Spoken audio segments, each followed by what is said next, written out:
কি বায়ু দূষিত করে? আমরা প্রথম দিকে জানতে পারছি যে গাড়ির চাকায় বায়ু ব্যবহার করে, কিন্তু গাড়ির কোন বিষয়টা বায়ু দূষিত করে এই অপশন সম্পর্কে কি আমরা এই পাঠের মাধ্যমে কোনো তথ্য পেয়েছি? হ্যাঁ, আমরা যখন শেষের দিকে দূষণ বা বায়ু দূষণ সম্পর্কে পড়তে গিয়েছিলাম তখন আমরা দেখছি যে বায়ু দূষণের জন্য গাড়ির কালো ধোঁয়া একটি গুরুত্বপূর্ণ বিষয়। এই গাড়ির কালো ধোঁয়া যদি রোধ করা যায় তাহলে বায়ু দূষণ কমানো যায়।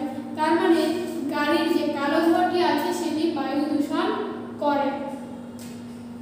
গাড়ির গ্যাস বায়ু দূষিত করে। গাড়ির কোন জিনিসটা বায়ু দূষিত করে? গাড়ির যে কালো ধোঁয়া আছে সেই কালো ধোঁয়াটি বায়ু দূষণ করে। তাহলে আমরা এই শূন্যস্থানের জায়গায় লিখে দেই কালো ধোঁয়া। তাহলে ছোট বন্ধুরা আমরা কি শিখতে পারছি গাড়ির কোন বিষয়টা বায়ু দূষণের জন্য কাজ করে, বায়ু দূষিত করে কোন বিষয়টা? গাড়ির যে কালো ধোঁয়া বের করে সেই কালো ধোঁয়াটি বায়ু দূষণের জন্য কাজ করে। বায়ু দূষিত করার জন্য গাড়ির কালো ধোঁয়া একটি বিষয়, এটি যদি রোধ করতে পারি তাহলে আমাদের বায়ু দূষণ রোধ করা সম্ভব। এরপরে 2 নম্বর যে অপশনটা আমরা দেখতে পাচ্ছি বৈদ্যুতিক বাতিতে কিসের ব্যবহার করা হয়? আমরা বায়ুর যে বিভিন্ন ধরনের ব্যবহার শিখছি, বায়ুর বিভিন্ন উপাদানের যে ব্যবহার শিখছি পৃষ্ঠ নম্বর 40-এ বায়ুর বিভিন্ন উপাদানের ব্যবহার শিখছি। এখানে আমরা অক্সিজেনের ব্যবহার শিখেছি, এখানে আমরা কার্বন ডাই অক্সাইডের ব্যবহার শিখেছি, এখানে আমরা নাইট্রোজেনের ব্যবহার শিখেছি। তো এই যে বিভিন্ন উপাদানের ব্যবহার শিখেছি এর মধ্যে বৈদ্যুতিক বাতির আলোচনাটি কোন পার্টে আলোচনা করা হয়েছিল তোমাদের কি মনে আছে? বৈদ্যুতিক বাতি সম্পর্কিত আলোচনাটি হয়েছিল নাইট্রোজেন নামক যে বায়ুর উপাদান ছিল সেই উপাদানের ব্যবহার এর ক্ষেত্রে বৈদ্যুতিক বাতির আলোচনা করা হয়েছিল। তার মানে বৈদ্যুতিক বাতিতে আমরা জেনেছিলাম যে বৈদ্যুতিক বাল্ব, আলুর চিপস জাতীয় খাবার এসব তৈরিতে বৈদ্যুতিক বাতিতে এবং আলুর চিপস জাতীয় খাবারের যে প্যাকেট, এই খাদ্যের প্যাকেটে নাইট্রোজেন ব্যবহার করা হয়ে থাকে। এছাড়াও ইউরিয়া সার এর তৈরিতে নাইট্রোজেন ব্যবহার করা হয়ে থাকে। তার মানে বৈদ্যুতিক বাতি তৈরির জন্য বৈদ্যুতিক বাতিতে ব্যবহার করা হয়ে থাকে কি? নাইট্রোজেন। বৈদ্যুতিক বাতিতে বায়ুর নাইট্রোজেন নামক উপাদানটি ব্যবহার করা হয়। তার মানে এখানে সঠিক উত্তর হচ্ছে নাইট্রোজেন। শূন্যস্থান এর অপশনে ফাঁকা জায়গাটির উত্তর হচ্ছে নাইট্রোজেন, কারণ নাইট্রোজেন দ্বারাই বৈদ্যুতিক বাতিতে ব্যবহার করা হয়। নাইট্রোজেন গ্যাসটি বৈদ্যুতিক বাতিতে ব্যবহার করা হয়। এরপরে 3 নম্বরে যে অপশনটা আমরা দেখতে পাচ্ছি আগুন নেভাতে কোন জিনিসের বা কোন উপাদানের ব্যবহার করা হয়? আমরা যে চ্যাপ্টারটি আলোচনা করতেছিলাম সেটা হচ্ছে বায়ু। বায়ু অধ্যায়টির আলোচনার ক্ষেত্রে অবশ্যই বায়ুর বিভিন্ন উপাদানের ব্যবহার, বায়ু কি, বায়ুর ব্যবহার, বায়ু দূষণ, এই সকল তথ্য সম্পর্কে আমরা এই পাঠের মাধ্যমে জানতে পারছি। বায়ু কিভাবে আগুন জ্বালাতে সাহায্য করে, বায়ুর উপস্থিতি কিভাবে আমরা অনুভব করতে পারি, এই যে বিষয় সম্পর্কে জানলাম। এখন আমাদের বায়ুর যে ব্যবহার শিখছি সেটার মধ্যে অনেকগুলো বিষয় ছিল। বায়ু কোন কোন কাজে ব্যবহার করি, বায়ুর যে উপাদানটি আগুন নেভাতে সাহায্য করে তার নাম কি? আমরা একটু ভেবে দেখি যে বায়ুর যে সকল উপাদান সম্পর্কে আমরা পড়েছি সেই অপশনগুলো কি ছিল। অক্সিজেনকে আমরা ব্যবহার করি শ্বাস প্রশ্বাসের কাজে, আবার জরুরি মুহূর্তে সরাসরি অক্সিজেনকে গ্রহণ করানো হয় শ্বাসকষ্ট বা হাঁপানি রোগীদের ক্ষেত্রে। কার্বন ডাই অক্সাইডকে ব্যবহার করি উদ্ভিদ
যে উপাদান ব্যবহার করা হয় সেটা বায়ুর কোন উপাদান, এই সম্পর্কিত তথ্য আমরা এই পাঠের মাধ্যমে জানতে পারিনি।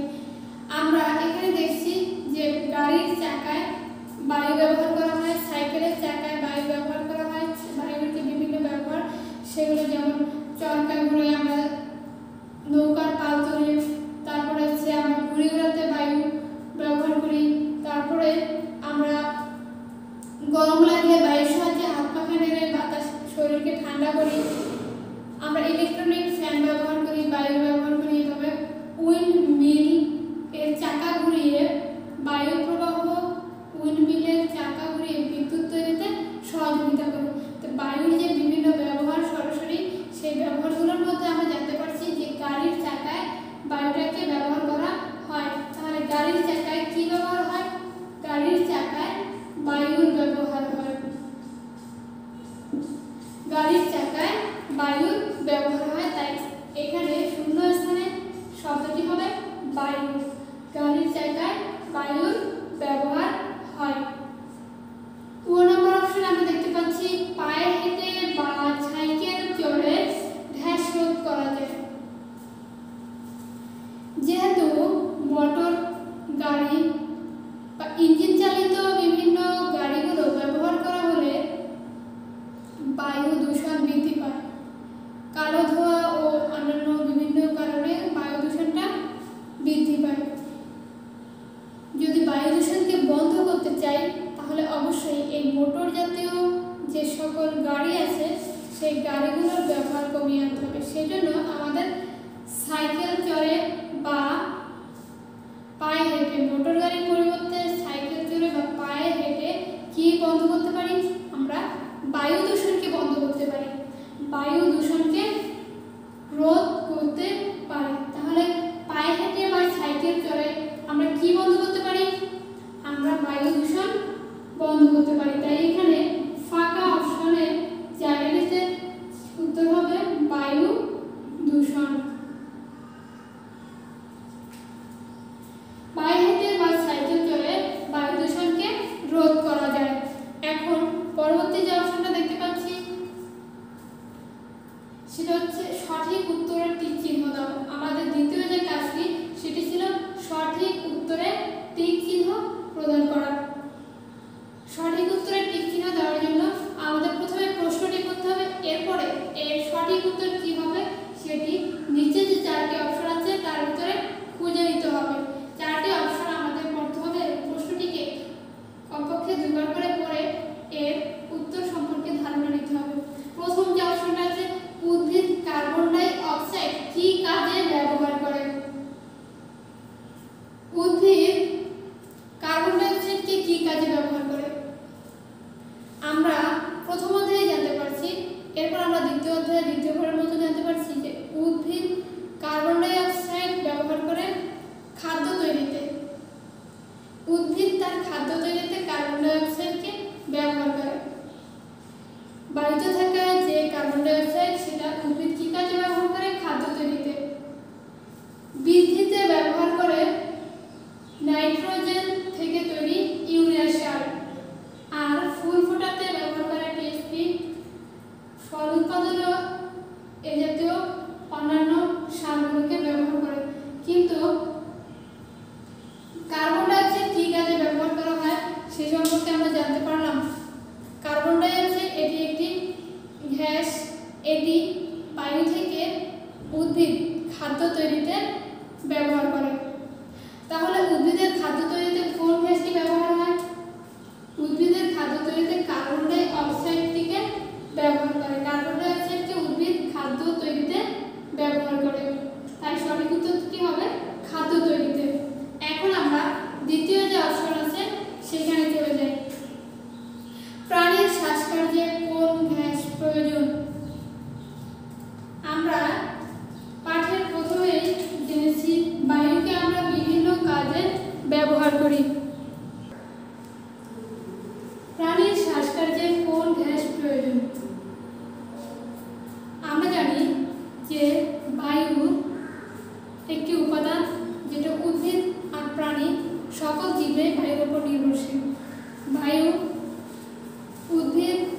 বায়ু থেকে কার্বন ডাই অক্সাইডকে ব্যবহার করতেছে, আবার প্রাণীরা তাদের শ্বাস প্রশ্বাসের জন্য বায়ুকে ব্যবহার করতেছে, কিন্তু ভিন্ন ভিন্ন দুইটা উপাদান।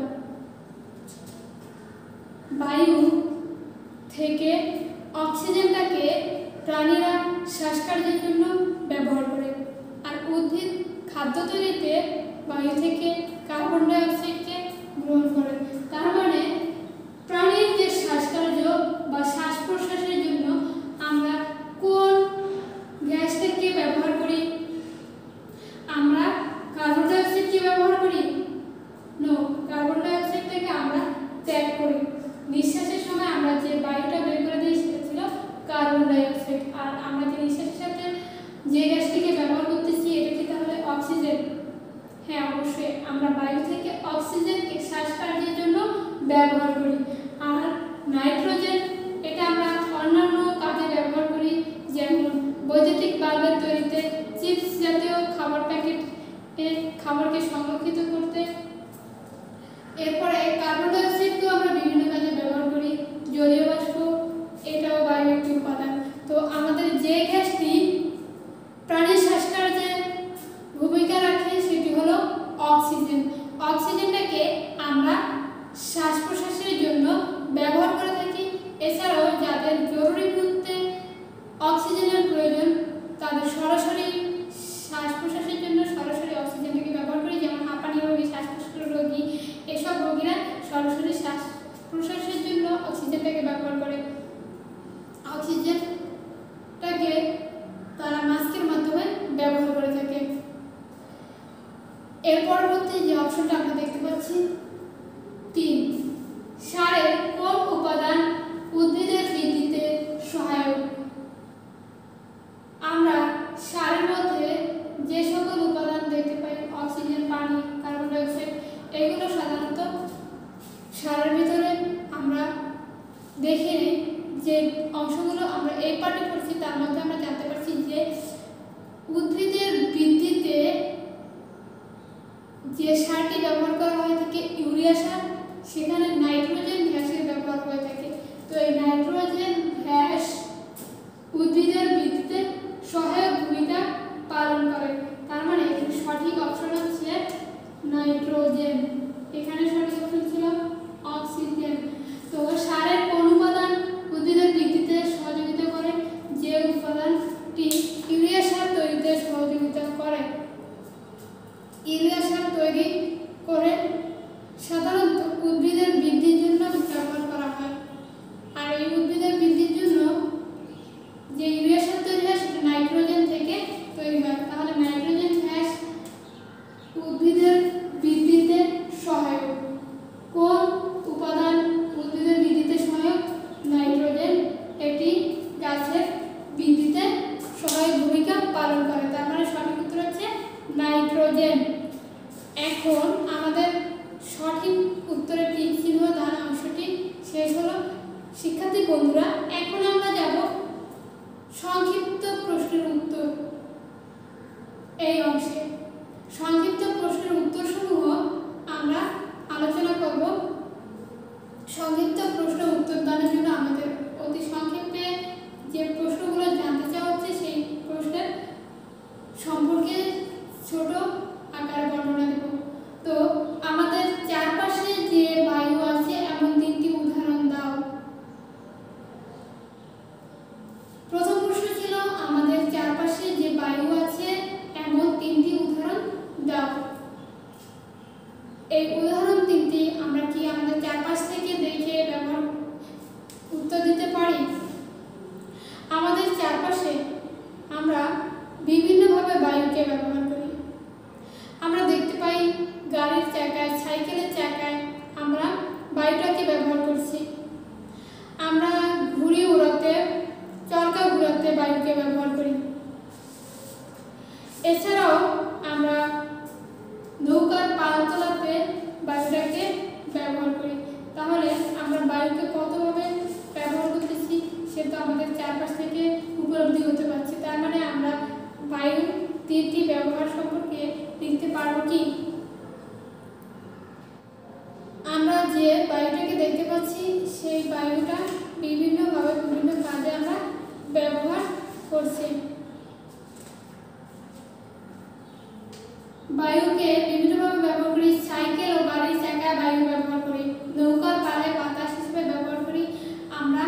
বরফ লাগলে বায়ুকে ব্যবহার করি। আমরা বিভিন্ন কাজে বায়ুর ব্যবহার করি, তার মানে এই ক্ষেত্রে আমাদের বায়ুর প্রয়োজন হয়। বায়ু আছে এরকম তিনটি বৈশিষ্ট্য আমরা কিভাবে উল্লেখ করব। আমরা যখন হাত পাখা নাড়ি তখন আমরা ঠান্ডা একটা অনুভব করি, ঠান্ডা একটা অনুভূতি অনুভব করি। এর মাধ্যমে বোঝা যায় যে বায়ু আমাদের আশপাশে রয়েছে। এরপরে আমরা যখন নৌকার পাল তুলি তখন দেখি বাতাসটা যেদিক থেকে আসতেছে নৌকা পাল সেদিকে উড়িয়ে নিয়ে যাচ্ছে এবং নৌকা সেদিকে যাচ্ছে। এর মাধ্যমে বায়ুর উপস্থিতি লক্ষ্য করতে পারি। এছাড়াও আমরা যখন চরকা ঘুরাই বাতাসে, আমরা যখন একটি পাতার তৈরি চরকাকে বা বিভিন্নভাবে যে সকল চরকাগুলো দেখতে পাই, তো চরকাগুলো বাতাসকে ব্যবহার করে ঘুরছে, যখন বাতাস বন্ধ হয়ে যাচ্ছে চরকা বন্ধ হয়ে যাচ্ছে। তো এইভাবে আমরা বাতাসের উপস্থিতি বুঝতে পারি। এছাড়াও আমরা যখন ঘুড়ি উড়াই তখন আমরা এই বায়ুর উপস্থিতিটাকে লক্ষ্য করি। বায়ুর কারণে ঘুড়িটা ধীরে ধীরে উপর থেকে নিচে থেকে অনেক অনেক উপরে চলে যাচ্ছে, আবার সেখানে বিভিন্ন দিকে ঘুড়িটা ঘুরে বেড়াচ্ছে। এর কারণ ছিল বাতাসে বায়ু নামক একটি উপাদান আছে, যার কারণে গাছের পাতা নড়ে, চরকা ঘুরতে পারি। তারপরে দেখতে পাচ্ছি যে আমরা পাতলা নৌকা ব্যবহার করি। বিভিন্নভাবে আমরা বায়ুকে অনুভব করতে পারি। তো আমরা প্রথম অপশনটা জানতে পারলাম যে চারপাশে যে বায়ু আছে এমন তিনটি উদাহরণ দিতে পারবো কি?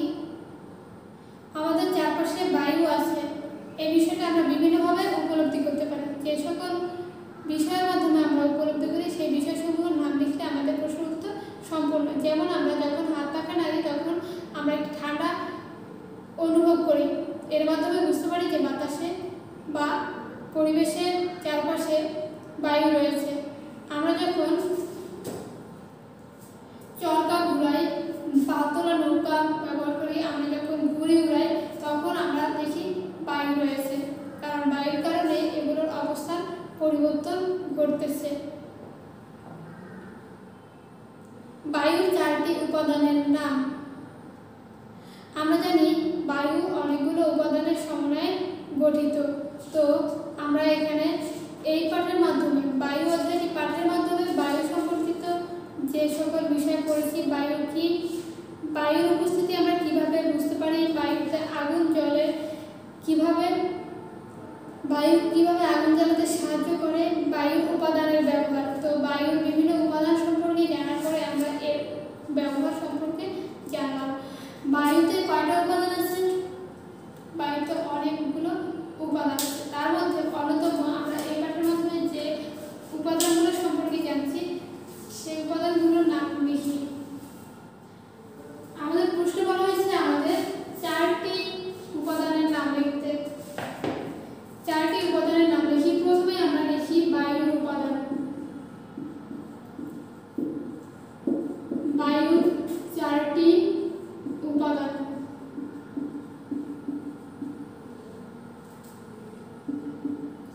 প্রথমে আমরা লিখছি অক্সিজেন। অক্সিজেন ছাড়া কি আমরা বায়ুতে আর কোনো উপাদান ব্যবহার করি? বায়ুর অন্য কোনো উপাদান ব্যবহার করি? হ্যাঁ, অবশ্যই। আমরা শ্বাস প্রশ্বাসের জন্য যেমন অক্সিজেন ব্যবহার করি, উদ্ভিদেরা খাদ্য তৈরিতে কার্বন ডাই অক্সাইড ব্যবহার করে। এছাড়া অক্সিজেন যেমন আগুন জ্বালাতে সাহায্য করে, কার্বন ডাই অক্সাইড আগুন নেভাতে সাহায্য করে। তার মানে আমরা এই কার্বন ডাই অক্সাইডকেও ব্যবহার করি, যা বায়ুর একটি উপাদান। এছাড়া আরেকটি অপশন রয়েছে আমরা নাইট্রোজেন। নাইট্রোজেন গ্যাস এটিও বায়ুর একটি উপাদান। 4 নম্বর অপশনে আমরা এখানে এই পাঠে পড়ে জানতে পেরেছি জলীয় বাষ্প।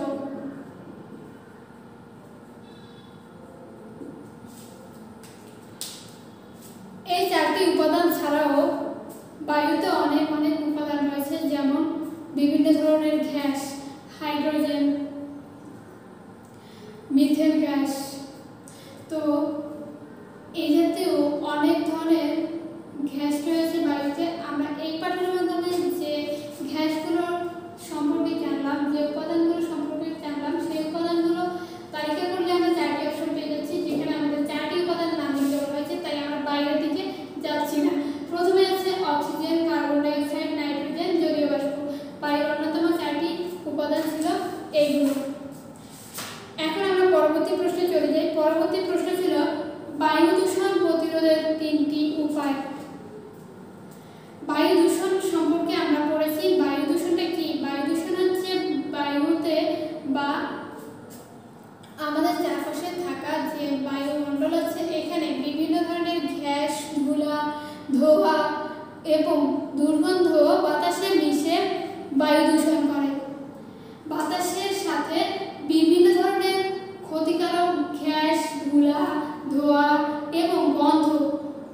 যেহেতু মোটর গাড়ি ও কলকারখানার ধোঁয়া বায়ু দূষিত করে, মোটর গাড়ি ও কলকারখানার ধোঁয়া যেহেতু বায়ু দূষিত করে, তাই মোটর গাড়ি পরিবর্তে আমরা পায়ে হেঁটে বা সাইকেল চড়ে যাতায়াত করতে পারি, যার ফলে বায়ু দূষণ কিছুটা হলেও কমবে। 3 নম্বর যে অপশন, যেখানে সেখানে কলকারখানা স্থাপন ও কলকারখানা বর্জ্য আবর্জনা এগুলো ফেলা যাবে না, এগুলো ফেললে বায়ু দূষিত হয়। আর এগুলো যদি নির্দিষ্ট স্থানে এবং একটি নির্দিষ্ট নিয়ম মেনে সঠিকভাবে এগুলো সৎকার করি, এই ময়লা আবর্জনাগুলো একটি নির্দিষ্ট স্থানে রাখি এবং ভালো জ্বালানি, উন্নত জ্বালানি ব্যবহার করে এই কলকারখানার ধোঁয়াগুলো কমিয়ে আনা সম্ভব হয়, তাহলে বায়ু দূষণ রোধ করা সম্ভব। এছাড়াও গাড়ির যে কালো ধোঁয়া, এটা রোধ করে বায়ু দূষণ কমানো সম্ভব। আমরা অলরেডি 4টা অপশন বের করেছি, তো এর মধ্যে আমরা একটা অপশন কমিয়ে দিই। আমরা আপাতত 3টা অপশন নিয়ে আলোচনা করি। কলকারখানার ধোঁয়া, এই অপশনটাকে আমরা বাদ দিয়ে দেব। এখন পরিবেশ দূষণ রোধ করার জন্য 3টি অন্যতম যে কাজ আমাদের করতে হবে, সেটা হচ্ছে আমাদের আশপাশে যে ময়লা আবর্জনাগুলো আছে সেগুলোকে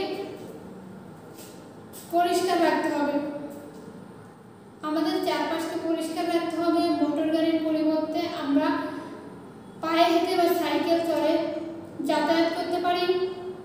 আর গাড়ির কালো ধোঁয়া বন্ধ করে আমরা বায়ু দূষণ প্রতিরোধ করতে পারি। শিক্ষার্থী বন্ধুরা, এখন এই পাঠের মাধ্যমে আমরা জানতে পারলাম কিভাবে বায়ু দূষণ রোধ করা যায়, আমাদের চারপাশে যে বায়ু আছে সেটা আমরা কিভাবে উপলব্ধি করি, বায়ু কিভাবে আগুন জ্বালাতে সাহায্য করে, বায়ুর বিভিন্ন উপাদানের ব্যবহার সম্পর্কিত যে অংশগুলো আমরা শিখেছি অনুশীলনের মাধ্যমে, তা আমরা আজ চর্চা করলাম। এখন এই চর্চাগুলো ক্রমাগত চালিয়ে যেতে হবে এবং এই অনুশীলনের বাইরেও অনেক অনেক প্রশ্ন তোমাদের থাকতে পারে, সেই প্রশ্নগুলো অবশ্যই তোমরা কমেন্ট সেকশনে জানিয়ে দেবে।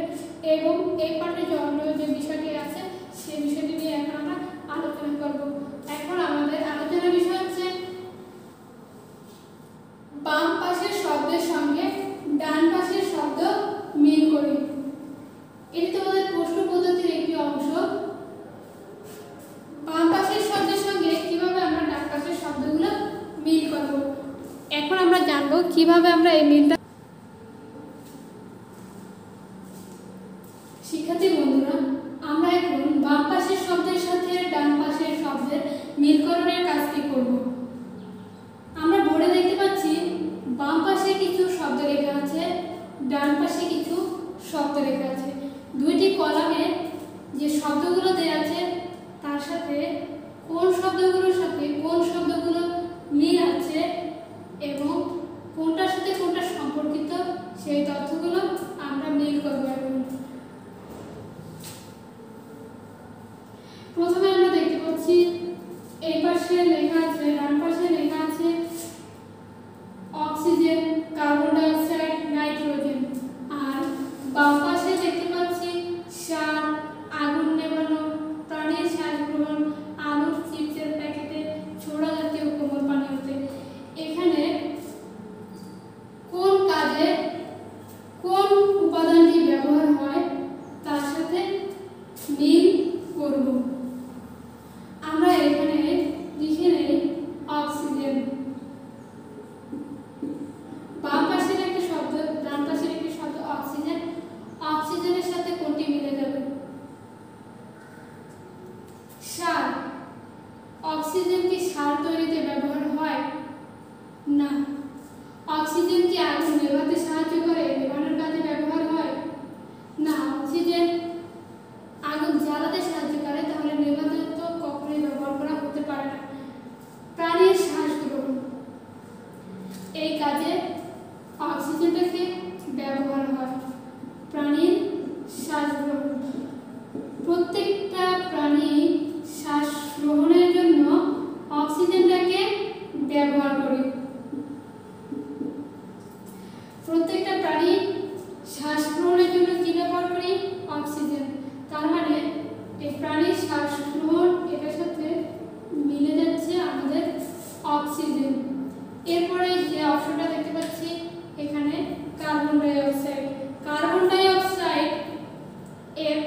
কি? কার্বন ডাই অক্সাইড কি সার তৈরিতে ব্যবহার হয়? না, কার্বন ডাই অক্সাইড সার তৈরিতে ব্যবহার হয় না। তাহলে কি কাজ আগুন নেভাতে সাহায্য করে? কার্বন ডাই অক্সাইড আগুন নেভাতে সহায়তা করে, তার মানে আগুন নেভানোর কাজে কার্বন ডাই অক্সাইডকে ব্যবহার করে থাকে। অগ্নি নির্বাপক যন্ত্রে কার্বন ডাই অক্সাইডের ব্যবহার হয়ে থাকে। 2 নম্বর অপশন কার্বন ডাই অক্সাইড, এটা লিখে নেই।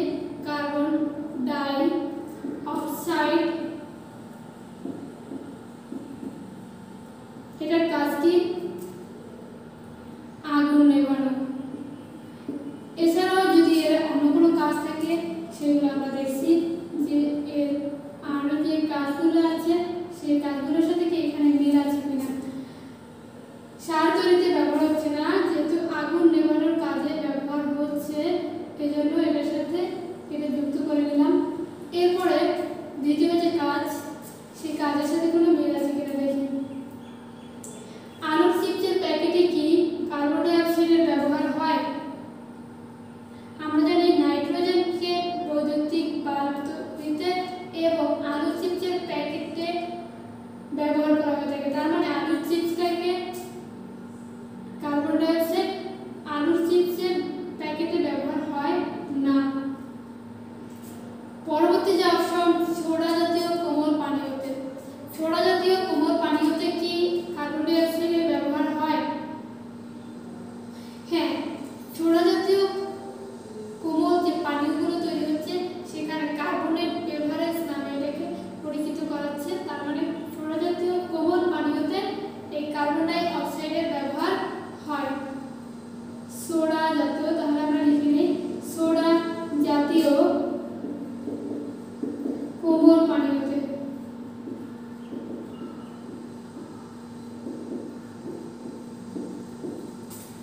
এটার সাথে আমরা মিল করে নেই, কার্বন ডাই অক্সাইডটাকে এই ক্ষেত্রেও ব্যবহার করে থাকি। এখন পরবর্তী যে দুটো অপশন বাকি আছে, আর এই ডান পাশে আমরা দেখতে পাচ্ছি একটা অপশন বাকি আছে নাইট্রোজেন। নাইট্রোজেনটাকে কোন কাজে ব্যবহার করি আমরা? নাইট্রোজেন উদ্ভিদের বৃদ্ধিতে সহায়ক যে ইউরিয়া সার তৈরিতে নাইট্রোজেনের ব্যবহার করে থাকি। তাহলে এই সার তৈরিতে নাইট্রোজেনকে আমরা ব্যবহার করে থাকি। নাইট্রোজেন লিখে নেই, নাইট্রোজেন লিখে আমরা এই নাইট্রোজেনের অপশনগুলো লিখে নেব। নাইট্রোজেনের প্রথম কাজ সার তৈরিতে সাহায্য করা। এরপরে যে অপশনটা ফাঁকা আছে এখানে আলুর চিপসের প্যাকেটে। আমরা জেনেছি আলুর জাতীয় যে চিপসগুলো রয়েছে সে আলু জাতীয় চিপসের প্যাকেটে খাদ্যের এই প্যাকেটে সংরক্ষণের জন্য টাটকা রাখার জন্য নাইট্রোজেনকে ব্যবহার করা হয়। আলুর জাতীয় চিপসের প্যাকেটে যে বায়ু ভর্তি থাকে সেই বায়ুটা ছিল নাইট্রোজেন। তার মানে এই আলু জাতীয় চিপসের প্যাকেটে নাইট্রোজেনকে ব্যবহার করা হয়ে থাকে। নাইট্রোজেন কোথায় আছে? আমরা এখানে নাইট্রোজেনকে অ্যাড করে দিলাম, যুক্ত করে দিলাম। তো এখানে লিখব আলুর চিপস এর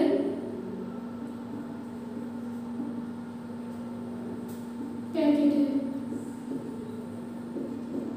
তাহলে শিক্ষার্থী বন্ধুরা, আমাদের এই ডান বাম মিলকরণের বিষয়টি কি তোমরা বুঝতে পারছো? ডান বাম মিলকরণের জন্য আমাদের দুইটা পার্টে যে শব্দগুলো দেওয়া আছে সেই শব্দগুলো অবশ্যই ভালো করে পড়তে হবে। যদি আমাদের কোনো শব্দ সম্পর্কে জ্ঞান না থাকে তাহলে অবশ্যই আমরা সেই পার্টটিকে আবার একটু রিভিশন দেব। সেই রিভিশন পার্টে যে পার্টটি বুঝে নেই সেই পার্টে চলে গিয়ে সেই পার্টের আলোচনা অংশটি ভালো করে দেখে নেব এবং পরবর্তীতে আবার আমরা ডান বাম অংশে ফিরে যাব। ডান বাম অংশে ফিরে গিয়ে ডান পাশের শব্দের সাথে বাম পাশের শব্দগুলো এভাবে পড়ে পড়ে কোনটার সাথে কোনটা সম্পর্কিত, কোনটার সাথে কোনটা যুক্ত হবে সেই হিসেবে সেটার সাথে সেটা যুক্ত করে এভাবে আমরা তথ্যগুলো লিখে নেব। যেমন নাইট্রোজেন কোন কোন কাজে ব্যবহার করা হয় থাকে, এখানে লেখা আছে কাজগুলো আর এখানে লেখা আছে গ্যাসের বা উপাদানের নামগুলো। তো প্রথম অক্সিজেনকে প্রাণীরা কেবল শ্বাস গ্রহণের কাজে ব্যবহার করা হয়ে থাকে। এই অপশনগুলো কোনটার সাথে এটা মিল নেই, তাই সঠিক উত্তর শুধু প্রাণীর শ্বাস গ্রহণ। এরপরে আছে carbon die oxide. Carbon die oxide এর দুইটি ব্যবহার আমরা এখানে দেখতে পাচ্ছি। প্রথমত শ্বাস তৈরির কাজে এখানে হয় না, শ্বাস গ্রহণের কাজে অক্সিজেন ব্যবহার করছি। আলুর চিপসের ব্যবহারের প্যাকেটে আমরা ব্যবহার করছি নাইট্রোজেন। তার মানে বাকি যে দুটো অপশন ছিল, আগুন নেভানোর কাজে কার্বন ডাই অক্সাইডকে ব্যবহার করি, আর সোডা জাতীয় কোমল পানীয়তে আমরা কার্বন ডাই অক্সাইডটাকে ব্যবহার করি। তাই কার্বন ডাই অক্সাইডের সাথে সম্পর্কিত দুটো অপশন আমরা এখানে লিখে নিলাম, আগুন নেভানো ও সোডা জাতীয় কোমল পানীয়তে ব্যবহার করি। এরপরে যে 3 নম্বর অপশন আছে নাইট্রোজেন। নাইট্রোজেনের দুটো ব্যবহার এখানে আমরা দেখতে পাচ্ছি। এই অপশনগুলো যেগুলোর সাথে যেটা যুক্ত হচ্ছে সেগুলো যুক্ত করে আমরা এখানে লিখে নিয়েছি। এখন নাইট্রোজেনের পালা। নাইট্রোজেনের সাথে আছে সার উৎপাদন সংক্রান্ত। উদ্ভিদের বৃদ্ধিতে সহায়ক যে ইউরিয়া সার, সেই ইউরিয়া সার নাইট্রোজেন গ্যাস থেকে তৈরি। তো নাইট্রোজেনের সাথে সম্পর্কিত হচ্ছে সার। এরপরে আরেকটি ব্যবহার হচ্ছে চিপসের প্যাকেটে। এছাড়াও বৈদ্যুতিক বাতি তৈরিতে হয়, কিন্তু সেই অপশনটা এখানে নাই, তাই আমরা সেগুলো বাদ রাখলাম। চিপসের প্যাকেটে নাইট্রোজেনের ব্যবহার হয়, তাই এই দুটো অপশন আমরা লিখে নিই, সার তৈরিতে আর আলু চিপসের প্যাকেটে নাইট্রোজেন এর ব্যবহার হয়ে থাকে। শিক্ষার্থী বন্ধুরা, তাহলে আমাদের ডান মিলকরণের কাজটি সম্পূর্ণ হলো। আজকে আমরা আলোচনা করলাম বায়ু অধ্যায়ের অনুশীলনী অংশ।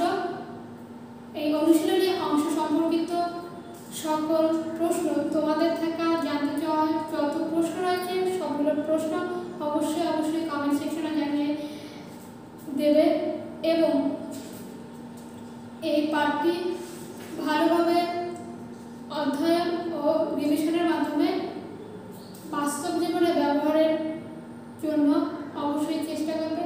আর এই বিষয়গুলো বাস্তব জীবনে ব্যবহার অনেক জরুরি, তাই আজকের এই আলোচনাটি তোমাদের জন্য অনেক বড় একটি গুরুত্বপূর্ণ আলোচনা ছিল। আজকের পাঠের আমাদের আলোচনা এখানেই শেষ করছি। আমাদের সাথে থাকার জন্য তোমাদের অনেক ধন্যবাদ। আগামী ক্লাসের জন্য অবশ্যই তোমাদের নিমন্ত্রণ রইল। তোমরা অবশ্যই আগামী ক্লাসে অংশগ্রহণ করবে, আর আগামী ক্লাসে আমাদের সাথে থাকার আমন্ত্রণ জানিয়ে আমার আজকের ক্লাস থেকে আমি বিদায় নিচ্ছি। সবাইকে অনেক ধন্যবাদ জানিয়ে আমি আমার ক্লাস থেকে বিদায় নিচ্ছি। আসসালামু আলাইকুম।